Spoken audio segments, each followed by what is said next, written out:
Hello everyone, it's Gigabeef here, and today we're taking a look at the SR-25 and the M1A since they were banned from the flea market in patch 12.12.30. These shakeups are super important for the mid-game, as players will typically gravitate towards weapons that are chambered in the more powerful calibers as a way to defeat higher classes of armour without having to sacrifice damage in the process. Before we begin, today's video is sponsored by Outplayed, a fantastic video capture app that lets you easily record your raids, which I'm always saying is an incredibly insightful tool for improving your game, and doubly so with your deaths. Outplayed supports 300 games, but for Tarkov specifically, it records each raid automatically as a separate video file, cutting out the stash organisation in between and saving you hard drive space, as well as giving you the option to bookmark sections while in raid as you go with a hotkey, such as after a really big fight, so you don't have to hunt around the recording for it later on.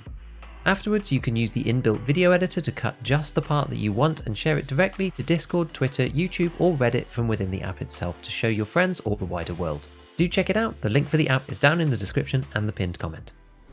Both the SR-25 and the M1A are weapons that historically dominate into the late game as they scale very well with modifications and start to take over from the more budget end of the 7.62 NATO caliber. While the Hunter and the RFB are great early on for simply accessing powerful rounds, once players have more resources and trader levels, these better weapons start to become far more common.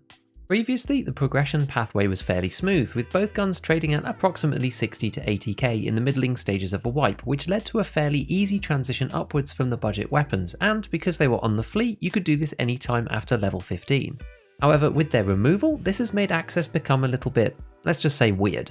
Basically, the SR has become super restricted, but the M1A has loads of ways to buy it in various forms with tons of barters too, but we'll get onto that one later. So there is only one way to get the SR-25 through the trading system now, and that is from Peacekeeper 3 for $1,142 at the time of recording. The in-game exchange rate right now for me is 110, which comes to 126,000 rubles. This is a massive step up on the base cost for this weapon and makes it really hard to use on a budget because there's such a big initial investment. In that sense, using it at stock is a bit of a waste, so the minimum viable mods in my opinion are using a sensible muzzle device and especially a suppressor, which is where most of the recoil reduction comes from, a cheap foregrip and pistol upgrade for ergonomics, and probably a good bang for buck stock changeover as well. Because both the SR and the M1A have high starting recoil, they both love high recoil reduction muzzles, which for me rules out the hybrid even though it can be cheap with the barter. You lose too much potential benefit for what we have already seen as an expensive weapon. Instead, our options include for unsuppressed builds the blast mitigation device 3-part muzzle, which constitutes the BMD A3, the BMD itself, and then the Lantak Drakon inside. The Lantak muzzle is the progression blocker for this combo, as it's at Peacekeeper 4, whereas the other two parts are at Peacekeeper 3.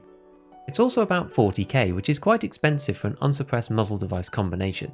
The main issue usually with the BMD is the smoke that comes from it when you fire, but on a semi-auto weapon it's nowhere near as bad as it is when it's used on a full auto gun. Coming back to suppressors, my go-to choices are either the T-Lock combo, which uses the T-Lock adapter from Skier 3, the 2-port break after that from Peacekeeper 3, and then the SRD 7.62 QD suppressor.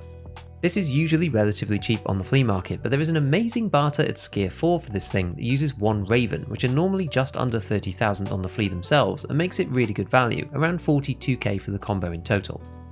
Alternatively, you can look at the Thunderbeast Barter 2, which tends to be about 35,000 by using a boss cap and 2 leather caps, and this is slightly better than the T-Lock by 1 recoil percentage and 1 ergo point. For about 47k, this is very good for the price together, so let's go with this one for now. Next up, I don't think it's necessary to change over the handguard if we're trying to save some costs. Swapping this over is fairly pricey, as the typical meta style would take an RSAS handguard and add the JP Enterprises gas block on afterwards. This gains 3% more recoil reduction, or 8 points, but it takes our ergo down by 4, and it costs roughly 36k to do so, or slightly less at 27k if we include selling the handguard back that we got with the gun. Basically, unless you're pouring hundreds of thousands into the SR and want the absolute minimum recoil that you can get, I don't think it's worth doing this.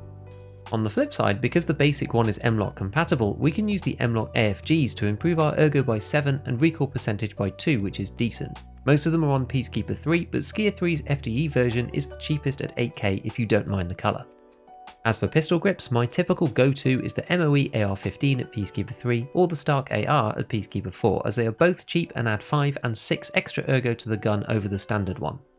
On stocks, the budget choice is often the Chris Defiance, as it's 1 ergo and 1 percentage point less than the MOE Carbine and butt pad combo, but it only costs 9.5k from Peacekeeper 2 versus 16k from Peacekeeper 3. So this brings our total SR-25 build to 47 ergonomics and 89 recoil, which is just over 70k's worth of mods, taking the total sneaking just under the 200k threshold before we've added any sights. Personally, I think this takes it out of the realm of budget completely, and with the limited access, I don't think it's worth using modded any less than this really, so there's a big gap from the RFB say to the SR-25 now. However, this is not quite the case with the M1A. Bizarrely, the situation couldn't be more different. Despite being removed from the flea as well, a good portion of the M1As that get used in game were always acquired through the trader barters anyway. We actually have 7 ways to access this gun. There's a stripped version from Mechanic 3 for 34,000 rubles, there's the stock version from Peacekeeper 3 for 101, the EBR style M1A from Peacekeeper 4 for 118, and the SAS version from Mechanic 4 at 123,000. And then we have 3 barters, 10 USBs for the standard M1A at Peacekeeper 2, 20 blue tapes at Mechanic 2, again for the EBR version, and 18 Wilson cigarettes for the SAS version, again at Mechanic 3.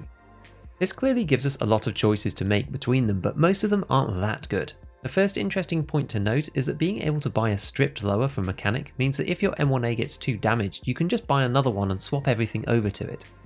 This isn't possible on the SR-25, so if you're intending on using it for a while, then you have to be much more careful about the durability burn on that gun than on the M1A. Also, in quite a few cases, it's cheaper to start with the Mechanic base and buy the other parts that you need. The minimum functional M1A is 85,000 rubles and uses an Archangel stock, the 16-inch barrel, and the required muzzle brake and gas block, which you could stick a little mount on and an optic if you really wanted to. Adding the Atlas muzzle brake to this for about 10,000 rubles on the flea, our M1A gets to 42 ergonomics and 118 recoil, but this one is inferior to the RFB both on ADS speed and return to center time, so there's not much point for the relative price of the two weapons. Usually you can buy the Atlas, the barrel and the Archangel stock all from the flea market because they're not bought that much, so typically it sits at around 100k or 110 if you rely solely on the traders and you really want to use the M1A cheaply-ish.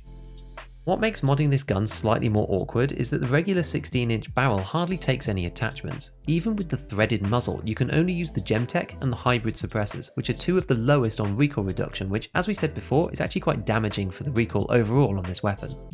This means that you'll almost always want to have the longer 22-inch barrel, which costs 27k from Mechanic 3 and it only comes as standard with the SAS versions of the M1A. If we do build it completely from scratch, making a basic EBR or Archangel M1A with the 22-inch barrel instead comes to around 90k, which is cheaper than you can get it from the traders most of the time unless you are specifically sniping USBs from the flea consistently under 7 or 8,000 rubles. This still nearly comes to 140,000 together though if you put a Thunder Beast suppressor on there with 15 ergo and 92 recoil, which isn't really that good. Interestingly, even building the meta SAS base this way comes to 122,000 rubles, and because some of these parts that go with the trader barter we don't need, we can build it up ourselves with a Magpul AR-15 grip and a Chris stock for 120k instead. This isn't always better to do though, because the 18 Wilson trade is fairly good value, and you can even use the nutrition unit to make these yourself for around 6k, which is a nice alternative, A if they're trading expensively, or B if you use this build a ton, as it's around 108k this way instead. Another big plus to the barter is that you avoid needing Mechanic 4 to buy the SAS chassis, so you can do it before you get to level 40. If we're using the barter, as we can't use the T-Lock combo, we're restricted to either the Thunder Beast for good value suppressors or the BMD combo for loud builds.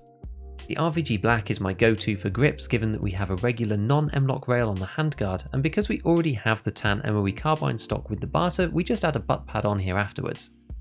This gets us to 39 ergonomics and 68 recoil, which is pretty good, coming in at 70k of mods and 178,000 rubles before optics. If you do have Mechanic 4, you can grab an advanced tube as well, which takes us to 41 ergonomics and 59 recoil for just under 200,000.